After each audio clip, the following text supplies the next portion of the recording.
So finally stranger things series release हो गई और आप लोगों को नहीं पता तो बता दो, ये सीरीज आई थिंक नेटफ्लिक्स की सबसे महंगी सीरीज में से एक है, क्योंकि इस सीरीज को बनाने में $480 मिलियन लगे हैं। लगभग 4000 करोड़ से ज्यादा इस सीरीज को बनाने में लग गए हैं। एग्जैक्ट नंबर आपको दिख रहा होगा। तो काफी बड़ी सीरीज है, सिर्फ एक सीजन को बनाने में इतना लगा है, मतलब कि रामायण के 2 पार्ट से ज्यादा इस एक सीरीज को बनाने में पैसा लग गया। तो क्या ये एंड गेम की लेवल की है? नहीं, वो बात करें, क्योंकि इतना बजट सुन के सीधे एंड गेम ही दिमाग में आती है। लेकिन पहले आपको थोड़ा स्टोरी के बारे में बता दूं बिना स्पॉइलर के। 4th सीजन के अंदर आपने देखा होगा हॉकिंस लगभग टूट गया था, और अब 5th सीजन के अंदर हमको कहानी बिल्कुल ठीक वहीं से देखने को मिलेगी। बट एक चीज आपको ध्यान रखनी है, नहीं पता तो बता दूं कि इसके अभी के लिए सिर्फ 4 ही एपिसोड रिलीज किए गए हैं। ये सीजन 5 का पार्ट 1 है, पार्ट 2 आएगा अगले महीने क्रिसमस पर। वैसे इंडिया में 26 तारीख को सुबह 6:30 बजे के करीब रिलीज होगा, जैसे आज रिलीज हुआ था, और लास्ट एपिसोड आएगा नए साल पे। वैसे तो अमेरिका में 31 दिसंबर को रिलीज होगा 5 बजे के करीब, लेकिन इंडिया के अंदर वो आएगा अगले दिन, यानी कि 1 नवंबर को सुबह 6:30 बजे। तो ये दिमाग में रखना। अब बात करते हैं इस सीरीज के पॉजिटिव और नेगेटिव की। सबसे पहला पॉजिटिव है विल बायर्स इज बैक। पिछले सीजन में आपने इसको देखा था, बस ये रोता रहता था, लेकिन अब इस बार ये ऐसा लग रहा है कि वही हीरो है। उसका और वेक्ने का कनेक्शन सीरीज की जान लगता है, और सीरीज के अंदर ऐसा बहुत कुछ है जो आप डेफिनेटली देखना चाहेंगे, बट वो आप खुद ही देखिएगा। अब बात करते हैं दूसरे पॉजिटिव की। दूसरा पॉजिटिव है इसका हॉरर और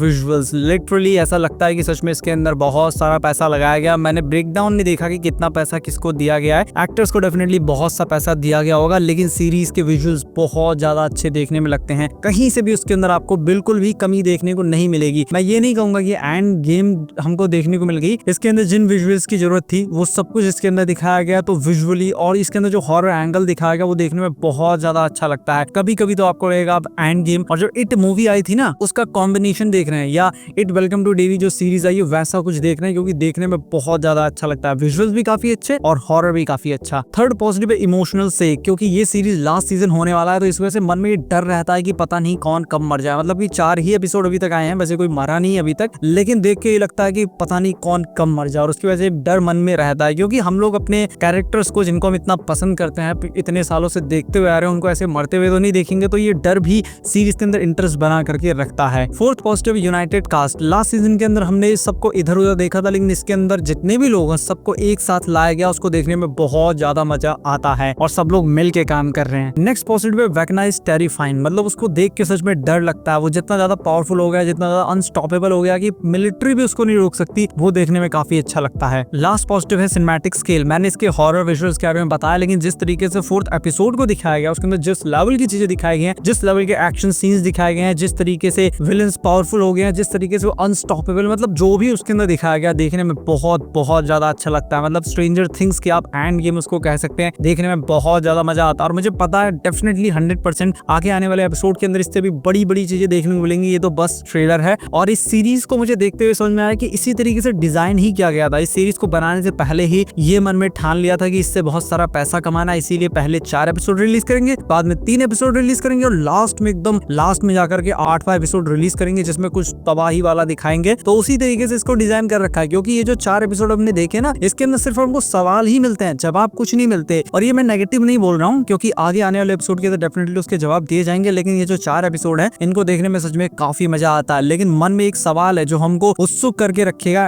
एक्साइट करके रखेगा, ताकि हम आगे आने वाले एपिसोड को देखें। और ये कितनी नाइंसाफी है कि 4 एपिसोड अभी दिखा दिए, और अब 3 एपिसोड के लिए हमको 1 महीना वेट करना पड़ेगा, और उसका लास्ट एपिसोड के लिए, सिर्फ 1 एपिसोड के लिए हमको नए साल तक वेट करना पड़ेगा। अब कुछ नेगेटिव की भी बात कर लेते हैं, जो कि ज्यादा तो नहीं है, लेकिन फिर भी आई थिंक आपको सुनने चाहिए। सबसे पहला नेगेटिव है इसकी लेंथ और पेसिंग। सीरीज की जो लेंथ है वो कुछ ज्यादा ही है। हर एक एपिसोड 1 घंटे का, लास्ट वाला 1 घंटा 23 मिनट के करीब का। तो अगर चाहते तो थोड़ा इसको शॉर्ट कर सकते थे, और पेसिंग कभी कभी फास्ट कभी स्लो हो जाती है, वो थोड़ा सा अनइवन देखने में लगता है, लेकिन मुझे कोई ऐसा बहुत बड़ी कमी लगी नहीं। नेक्स्ट नेगेटिव है एक्टर्स की एज। इनकी एज 20 से 25 साल हो गई, और ये स्कूल के अंदर पढ़ रहे हैं, वो देखने में काफी अजीब लगता है, अनरियलिस्टिक सा लगता है कि इतनी बड़ी एज के बच्चे स्कूल में क्या कर रहे हैं। हमारे यहाँ तो इतनी उम्र के बच्चे कॉलेज में चले जाते हैं, तो वो थोड़ा सा अनरियलिस्टिक लगता है। थर्ड नेगेटिव है इनकम्प्लीट फील। मैंने आपको बताया कि ये जो 4 एपिसोड है ये सिर्फ क्वेश्चन ही छोड़ के जाते हैं, जवाब मिलता नहीं है, तो ये एक इनकम्प्लीट फील है। जो नेगेटिव मैं नहीं बोलूंगा, क्योंकि आगे आने वाले एपिसोड में डेफिनेटली ये इनकम्प्लीट चीज डेफिनेटली कंप्लीट होगी और सेटिस्फैक्शन मिलेगा, लेकिन अभी के लिए ये नेगेटिव में आ जाता है। तो ये थे कुछ इसके नेगेटिव। पॉजिटिव बात करते हैं, आपको ये सीरीज देखनी चाहिए या नहीं, और आपको क्यों ये सीरीज देखनी चाहिए।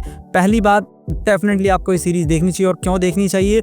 इसलिए देखनी चाहिए कि अगर आप सोचेंगे सारे एपिसोड आ जाएंगे तब देखेंगे, तो होगा ये कि आप इंस्टाग्राम चलाएंगे, यूट्यूब चलाएंगे, तो वहां पे आपको इस सीरीज के स्पॉयलर्स मिलने लगेंगे। मैं वेलकम टू डेवी सीरीज देख रहा हूँ जो हॉटस्टार पे आ रही है। उसके अंदर रिसेंट एपिसोड्स के अंदर कुछ बहुत जबरदस्त चीजें हुई, और जैसे ही मैंने उसको देखा उसके कुछ समय बाद वो इंस्टाग्राम पे मुझे दिख रही है, लोग उसको अपलोड कर रहे हैं कि अरे देखो क्या कमाल की चीज है। तो स्पॉइलर आपको मिल जाएगा, इसीलिए आपको डेफिनेटली अभी देखना चाहिए। और अभी देखने का एक और फायदा, आप अभी देखेंगे तो बाकी आने वाले एपिसोड के लिए आप और ज्यादा एक्साइटेड रहेंगे। और अगर आप स्ट्रेंजर थिंग के बहुत बड़े फैन है तो डेफिनेटली आपको ये सीरीज देखनी चाहिए। और जो लोग बस यूं ही आगे वीडियो देख रहे हैं उनको बताऊं कि आप सीजन 1 से शुरू करिए, आप इस सीरीज के फैन हो जाएंगे।